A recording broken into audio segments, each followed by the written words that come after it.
केंद्रीय मंत्री और लोक जनशक्ति पार्टी रामविलास के प्रमुख चिराग पासवान ने राष्ट्रीय जनता दल यानी कि आरजेडी और उसके नेतृत्व पर तीखा हमला बोलते हुए कहा कि बिहार की जनता अब 1990 के दशक जैसे जंगल राज को कभी वापस नहीं आने देगी। बता दें कि बिहार में चुनाव होने वाले हैं और चुनाव से पहले ही राजनीतिक पारा बिहार का काफी हाई है।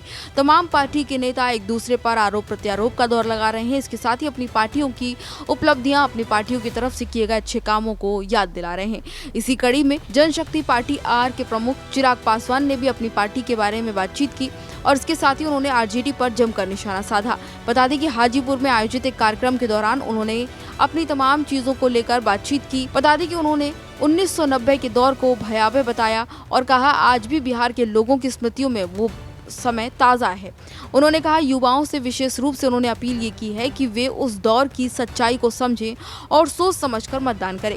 चिराग पासवान ने कहा कि 1990 का वह समय बिहार के लिए राजनीतिक और सामाजिक रूप से बेहद कष्टदायक था। उन्होंने आरोप लगाया कि आरजेडी के शासनकाल में कानून व्यवस्था ध्वस्त हो चुकी थी, अपराध और भ्रष्टाचार चरम पर था और आम लोग असुरक्षित महसूस करते थे। उन्होंने इस समय को समय की बर्बादी और बर्बादी का दशक करार देते हुए कहा कि जिन लोगों ने उस दौर को झेला है वे आज भी उसे भूले नहीं हैं। उन्होंने कहा कि बिहार की हालत इतनी खराब हो गई थी कि लाखों लोगों को रोजगार की सुरक्षा की तलाश में राज्य से पलायन करना पड़ा था।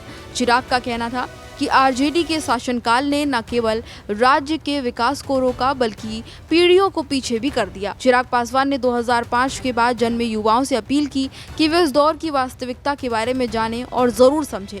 उन्होंने कहा कि जो युवा पहली बार वोट डालने जा रहे हैं उन्हें ये समझना बहुत जरूरी है कि आरजेडी के शासनकाल में राज्य किस स्थिति में था। उन्होंने इसे इतिहास से सबक लेने का समय बताया ताकि राज्य फिर से उसी रास्ते पर न जाए। चिराग पासवान ने युवाओं को प्रेरित किया कि वे केवल प्रचार पर भरोसा न करें बल्कि पुराने शासनकाल के तथ्यों और परिणामों को देखकर ही निर्णय लें।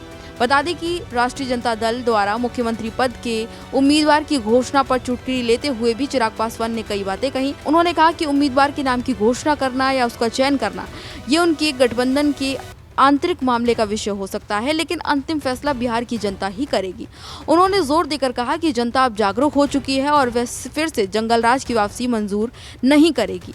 चिराग पासवान ने देश में लगे आपातकाल की चर्चा करते हुए भी कहा कि जैसे उस समय की सच्चाई जानना जरूरी है वैसे ही बिहार के युवाओं को 1990 के दशक के जंगल राज का इतिहास भी जानना चाहिए। इसके साथ ही वोटर लिस्ट के मामले को लेकर भी जब विपक्ष ने जो सवाल उठाए हैं उस पर सवाल जब उनसे पूछा गया तो उन्होंने तमाम सवालों को खारिज करते हुए कहा कि ये एक सामान्य प्रशासनिक प्रक्रिया है जो कि समय समय पर की जाती है।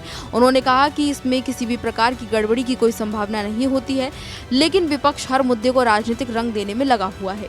उन्होंने विपक्ष पर आरोप लगाया कि उसे ना तो किसी व्यवस्था पर भरोसा है और ना ही किसी संस्थान पर। चिराग पासवान ने कहा कि रवैया देश को अराजकता की ओर धकेलने वाला है। महागठबंधन की संभावित हार पर प्रतिक्रिया देते हुए चिराग पासवान ने कहा कि विपक्ष को अपनी हार साफ नजर आ रही है, इसीलिए वे पहले से ही बहाने ढूंढने में लगा है। उन्होंने कहा कि अगर विपक्ष हर प्रक्रिया को शक की निगाह से देख रहा है तो ये उसकी हार की स्वीकृति है। इसके साथ ही चिराग पासवान ने विश्वास जताया कि बिहार की जनता अब पहले की तरह धोखा नहीं खाएगी और राज्य एक बार फिर से जंगल राज की ओर नहीं जाने देगी। तो फिलहाल इस जानकारी में इतना ही। हालांकि चिराग पासवान की सभी बातें आपको कैसी लगी और जिस तरीके से वो 1990 के दशक को याद करने के लिए कह रहे हैं, आपको वो दशक अगर याद है तो उसके बारे में कमेंट बॉक्स में बताइए कि उस समय क्या हालात थे, किस स्थिति को वो याद करना चाहते हैं। फिलहाल इस जानकारी में इतना ही। इसी तरह की तमाम और जानकारियों के लिए देखते रहिए भारत एक्सप्रेस।